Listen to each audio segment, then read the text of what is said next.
كل منا يمر في حياته بمراحل صعبة وأخرى جميلة، وأخرى تلك التي يحتاج فيها عونا من صديق، أو يكون هو عونا لصديق يحتاج مساعدته.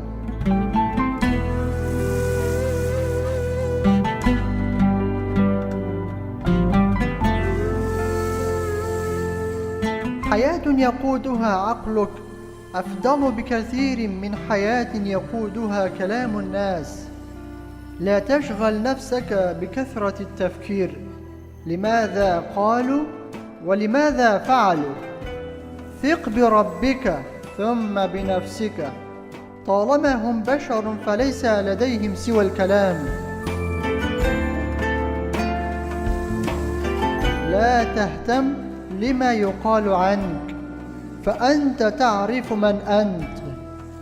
ولا تقلل من قيمتك، فسر الفشل هو محاولة إرضاء الجميع.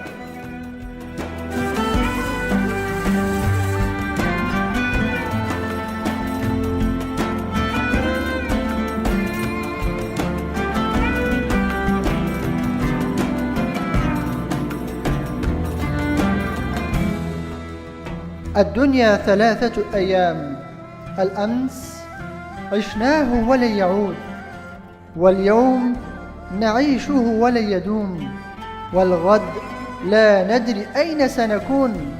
فصافح وسامح ودع الخلق للخالق، فأنا وأنت وهم ونحن راحلون. فمن أعماق قلبك سامح من أساء إليك. وكما يقول الإمام علي رضي الله عنه: الدهر يومان، يوم لك ويوم عليك، فإذا كان لك فلا تبطر، وإذا كان عليك فلا تضجر. وكما يقول إمام الشافعي رحمه الله: وكن رجلا على الأهوال جلدا، وشيمتك السماحة والوفاء.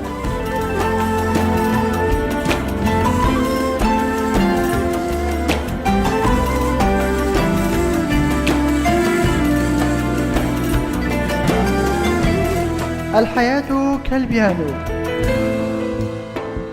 هناك أصابع بيضاء وهي السعادة، وهناك أصابع سوداء وهي الحزن، ولكن تأكد أنك ستعزف بالاثنين لكي تعطي الحياة لحنا.